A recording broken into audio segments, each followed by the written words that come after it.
Prezados irmãos, prezadas irmãs em Cristo, a mensagem principal da liturgia de hoje, das leituras e do Evangelho é: se nós queremos ser grandes perante a Deus, se nós queremos habitar o reino dos céus, nós precisamos nos tornar pequenos. Porém, antes de chegar a esta conclusão, o Evangelho de hoje nos oferece 3 ensinamentos muito práticos para a nossa vida. Eu imagino que muitos de vocês são pais, possivelmente a maioria de vocês, e a educação é sempre um desafio muito grande para uma mãe, para um pai, para os professores. Muitas pessoas dizem: padre, o tempo está mudando tão rápido. Na minha época, 15 anos atrás, nós nos encontrávamos mais um com os outros. Hoje, na mesma casa, um pai, quando precisa falar com um filho precisa falar com o pai, às vezes manda uma mensagem de WhatsApp. Às vezes nós comunicamos com pessoa do outro lado do mundo e não comunica com a pessoa da mesma casa. Como educar nos dias de hoje? Eu gostaria que vocês guardassem no coração e partíssemos dessa premissa: a Bíblia não é um livro morto, a Bíblia não é um livro de história, a Bíblia não é um livro de folclore. A Bíblia é algo fantástico. A Bíblia é a palavra de Deus, pode ser aplicada na nossa vida e traz respostas para as nossas complicações, para os nossos problemas atuais. Primeira lição que o Evangelho nos traz: vamos tentar entender, refletir aquilo que estava acontecendo quando Jesus contou este Evangelho. Jesus estava indo para Jerusalém, e Jesus dizia aos seus apóstolos: eu vou para Jerusalém para sofrer, para ser morto, para ser crucificado. Em outras palavras, Jesus sofria. Jesus estava, humanamente falando, ansioso. Ele sabia que o sofrimento chegaria e a morte chegaria em alguns dias. Imagine se você soubesse que alguém da sua família teria apenas alguns dias, alguns meses de vida. Nós não teríamos tranquilidade. E Jesus estava falando que ele iria morrer. Ele seria morto. De repente, 2 apóstolos se aproximaram e falaram: Jesus, permita que nós podemos, antes eles disseram, é muito interessante o texto, nós podemos pedir aquilo que nós quisermos. Parece filho falando para o pai e para a mãe: pai, mãe, eu posso pedir o que eu quiser? E aí Jesus falou: peça, o que vocês querem? Nós queremos que quando você chegar no teu reino, um sente-se à sua direita e outro à sua esquerda. Penso que estas palavras devem ter machucado profundamente o coração de Jesus. Jesus sabendo que ele morreria, Jesus sabendo que ele iria sofrer, Jesus sabendo que ele seria crucificado, vêm os apóstolos e pedem para ele para sentarem um à direita e um à esquerda no céu. Não estavam preocupados com aquilo que Jesus estava passando, estavam preocupados apenas com os bens que eles poderiam receber de Jesus. E aqui entra a lição, porque Jesus é um grande educador. Possivelmente, se fosse a maioria dos pais, a maioria dos professores, responderia o que é mais simples: sim, vocês podem. Não, vocês não podem. Sim e não é sempre a pior resposta na educação de um filho. É sempre a pior resposta que um professor pode dar a alguém. Nós, com o sim e com o não educamos, não ensinamos as pessoas a pensarem. Jesus então perguntou a eles. Jesus poderia responder: não podem, ou podem. Antes de ver o que Jesus respondeu a eles, vamos imaginar uma situação prática da nossa vida para vermos se o sim ou não é a melhor resposta. Imagina o seu filho, você que é pai, e aqui em Macau as crianças estudam muito, estudam praticamente 7 horas por dia. Eu ouvi dizer que estudam das 8 ao meio-dia, depois das 2 às 5, estudam muito. Imagina uma criança, depois de um dia todo de estudo, chega em casa e diz assim: pai, mãe, agora eu quero assistir televisão. O pai pode falar não, ou sim. Se o pai é um bom educador, o pai vai fazer um processo um pouco mais longo, um pouco mais difícil. O pai perguntará ao filho: você tem tarefa, você tem dever de casa, você tem lição para amanhã? Ah, eu tenho. Filho, se você fizer primeiro o seu dever de casa e depois assistir televisão, não é melhor para você? Mas pai, mãe, eu fiquei 8 horas na escola, eu estou cansado. Primeiro eu preciso relaxar, e depois que eu relaxar eu vou fazer o dever de casa. Mas filho, se você quiser primeiro assistir televisão, depois você vai ficar disperso. Será muito difícil fazer o dever de casa. Você promete que você vai fazer? Eu prometo, porque agora eu preciso descansar, relaxar e depois eu faço o dever de casa. Eu vou fazer assim. Qual será a resposta do pai e da mãe para o filho? Sim, assiste televisão. E se da próxima vez, e se desta vez ele não fizer o dever, da próxima vez, não tem televisão. Mas qual que é a nossa resposta? Pode, não pode. Esta seria a reflexão de um bom pai e de uma boa mãe. Vamos ver a reflexão de Jesus, que é um excelente educador. Jesus poderia dizer a eles: pode sentar do meu lado direito, não pode sentar do meu lado direito. Mas não resolve o problema sim ou não, tem que gastar tempo. Educação leva tempo. Quem quer ser pai e mãe, terciarizando a educação para professor, para empregada doméstica, para padre, vai ser um péssimo pai e vai ter um péssimo filho. Educar gasta tempo, decepciona, tem suor. Jesus disse a eles: vocês são capazes de beber o cálice que eu vou beber? Jesus dizendo a eles: eu estava falando que eu seria morto e vocês não estão preocupados comigo. Vocês são capazes de beber o cálice que eu vou beber? E eles responderam: sim, seremos. E eles de fato beberam. Tiago foi o primeiro bispo de Jerusalém. São Tiago foi decapitado. Nós temos dois Tiago. Um Tiago foi para Compostela, na Espanha, o grande missionário que nós conhecemos, que nós chamamos de Tiago Menor. Tiago Maior é aquele que foi decapitado em Jerusalém, foi bispo de Jerusalém. O segundo, João. João foi o único que bebeu o cálice do Senhor vendo Jesus sendo morto. E conta a história no primeiro século que João, ele foi mergulhado em um tanque de óleo fervendo e ficou lá alguns minutos e depois foi retirado daquele tanque de óleo fervendo, ainda saiu vivo. Foi o único apóstolo que não foi mártir. E eles beberam o cálice de Jesus. E Jesus falou: vocês podem beber o meu cálice, porém, sentar do meu lado direito, do meu lado esquerdo, não cabe a mim. Primeira lição do Evangelho, e aqui entra uma lição dupla: diálogo. Diálogo.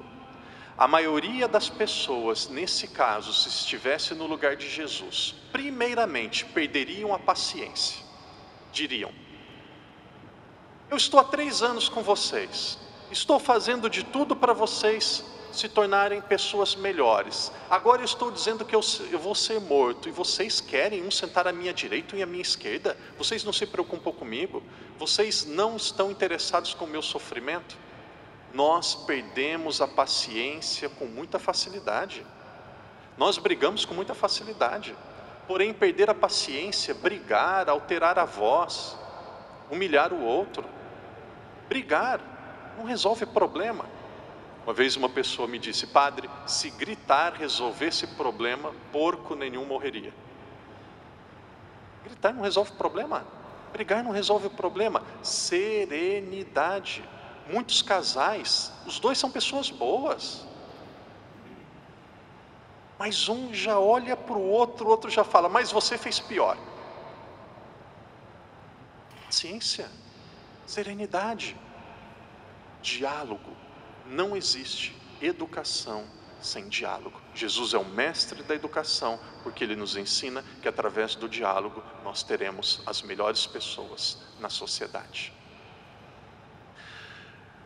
O ensinamento mais importante do Evangelho: se vocês quiserem ser grandes perante a Deus, vocês precisam se tornar pequenos. Nós vivemos em uma sociedade de muita competitividade, onde as pessoas querem ser melhores, querem ocupar o espaço, querem ter sucesso, o que de fato é válido, de santidade. O último exemplo, continua o Papa dizendo: ela saiu de novo, estava fazendo uma caminhada, de repente ela encontrou um pobre. Está tudo. Se alguém te humilhar, desculpa, me humilhe mais. Se alguém perguntar alguma coisa para você e te ofender, você tem que falar: desculpa, me ofenda mais. Ser cristão não é ser bobo. Ser cristão não é ser tolo. Nós precisamos de cristãos bem formados, com capacidade de tomar posição na sociedade. Cristão não tem que ser tolo. Cristão não tem que ficar em cima do muro. Parênteses. Próximo domingo tem eleição no Brasil. Eu nunca direi publicamente quem é o meu candidato, nunca farei campanha publicitária para ninguém, porque político é parte de uma ideologia, e a igreja não apoia nenhuma ideologia. Mas se alguém for lá na sacristia e me perguntar, padre, qual o seu candidato para a próxima eleição no Brasil? Eu falo, ainda mais que nunca foi tão fácil votar como está sendo esse ano no Brasil. Existem algumas coisas que nós precisamos tomar partido. Nós precisamos mostrar a nossa cara, que nós precisamos ser nós mesmos. Ser cristão não significa ser tolo, ser medíocre, ser medroso.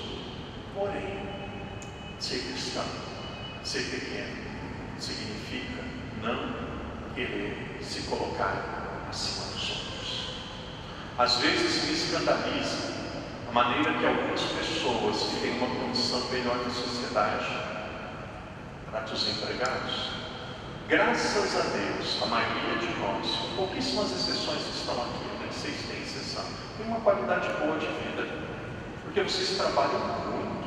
Muitos deixaram o país, deixaram a família, deixaram os pais para vir aqui em Macau, trabalham muito. Tem uma situação de vida relativamente tranquila hoje, porque é fruto do trabalho de vocês.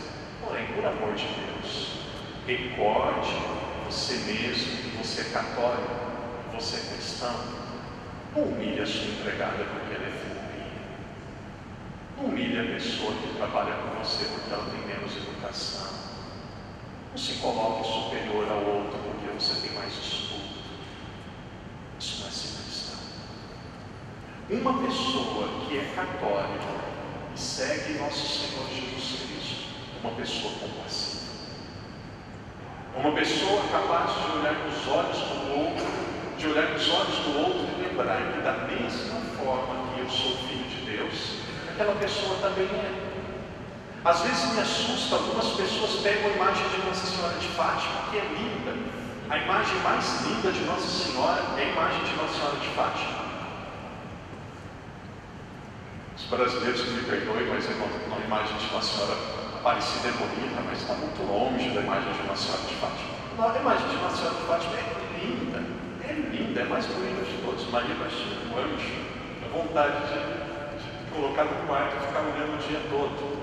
Mas tem algumas pessoas que olham a imagem de Nossa Senhora de Fátima, beijam a imagem de Nossa Senhora, vai sempre para Portugal, vai sempre para Fátima, e esquece que Maria era uma empregada doméstica.